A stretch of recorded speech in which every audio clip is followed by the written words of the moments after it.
Hello बच्चों, Pateriya sir की class में आपका स्वागत है। आज मैं एक नया टॉपिक लेके आया हूँ जिसका नाम टेंस है। इसके पहले भी आपने टेंस पढ़े होंगे, आपको आते भी होंगे, लेकिन यदि आपको टेंस से लेकर के अगर कोई कंफ्यूजिंग है तो इससे आपकी कंफ्यूजिंग दूर होगी। ठीक है ना। अब अपना टॉपिक शुरू करते हैं। जैसे ये टेंस है, टेंस का मतलब काल होता है। ठीक है। कोई भी यदि काम होता है तो वो अपना 3 समय में होता है। पहला समय कोई भी काम होगा तो प्रेजेंट टेंस में हो सकता है, पास्ट टेंस में हो सकता है, फ्यूचर टेंस में हो सकता है। अब कार्य किस प्रकार से होता है, जैसे कार्य अनिश्चित भी होता है, कार्य जारी भी रह सकता है और पूरा भी कार्य हो जाता है और पूरा होके जारी रहता है। इन दिस वे, इस प्रकार से प्रत्येक टेंस के 4 प्रकार होते हैं। जैसे present indefinite, present continuous, present perfect, present perfect continuous. इसी प्रकार से पास्ट टेंस के भी 4 प्रकार हो जाएंगे। Past indefinite, past continuous, past perfect, past perfect continuous. इसी प्रकार से फ्यूचर टेंस के भी 4 प्रकार होंगे। Future indefinite, future continuous, future perfect, future perfect continuous. इस प्रकार से 12 टेंस होते हैं। ठीक है। तो आपको अब आज आपको सिर्फ प्रेजेंट इंडेफिनिट टेंस के बारे में बताया जाएगा। वो भी प्रेजेंट इंडेफिनिट टेंस में सिंपल सेंटेंस बताया जाएगा।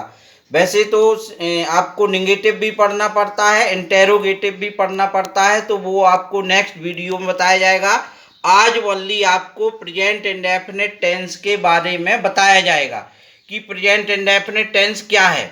तो उसके पहले कभी क्या होता है, जैसे मान लीजिए आपके सामने हिंदी में सेंटेंस लिखा है, आपको उसकी पहचान करना है कि इसमें कौन सा टेंस है। तो आपको सिर्फ हिंदी पहचान में लास्ट में यदि किसी सेंटेंस में ये दिया है ता है, ती है, ते हैं आदि, तो समझो ऐसे जो सेंटेंस होंगे वो प्रेजेंट इंडेफिनिट टेंस के अंतर्गत आएंगे।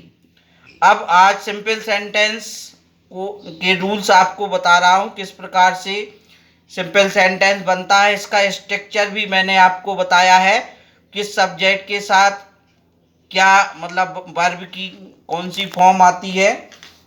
तो देखिए, यदि आप सब्जेक्ट के स्थान पर अगर ही, सी, इट, नेम या सिंगुलर सब्जेक्ट है तो इसमें वर्ब की फर्स्ट फॉर्म में एस या ईएस फॉर्म यूज होगी और फिर अंत में ऑब्जेक्ट लिख देंगे और क्वेश्चन मार्क लगा देंगे।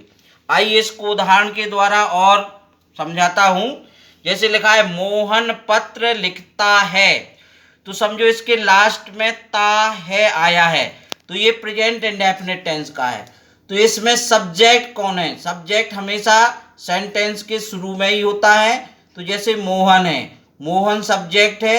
मोहन यानी क्या काम करता है, लिखने का काम करता है। वो क्या लिखता है, पत्र लिखता है। तो इसमें ता है आया है, तो समझो ये प्रेजेंट इंडेफिनिट टेंस का है। तो इसको किस तरीके से बनाएंगे, तो सबसे पहले सब्जेक्ट की अंग्रेजी बनाएंगे मोहन। तो मोहन लिख दिया। अब मोहन के बाद लिखता है तो राइट आ गया, और राइट क्यों, राइट में एस जुड़ गया। क्यों जुड़ गया, क्योंकि यहाँ पर सब्जेक्ट सिंगुलर है, सिंगुलर सब्जेक्ट के रूप में आया, इसलिए इसमें एस जुड़ गया है। इसके बाद दूसरा है, यदि सब्जेक्ट के स्थान पर दे, वी, यू, आई या प्लूरल सब्जेक्ट हो तो वर्ब की फर्स्ट फॉर्म लिखते हैं और ऑब्जेक्ट, इसमें एस या एस नहीं लगाया जाता है। यदि सब्जेक्ट के प्लेस पर ये चीज़ें आती हैं दे, वी, यू, आई, तो इसमें सिर्फ वर्ब की फर्स्ट फॉर्म ही लिखते हैं। जैसे इसको एग्जाम्पल के द्वारा और अच्छे से आपको एक्सप्लेन किया जा रहा है। जैसे वे पतंग उड़ाते हैं। अब इसमें देखना सब्जेक्ट क्या है, वे, इसमें क्रिया वर्ब क्या है, उड़ाते हैं।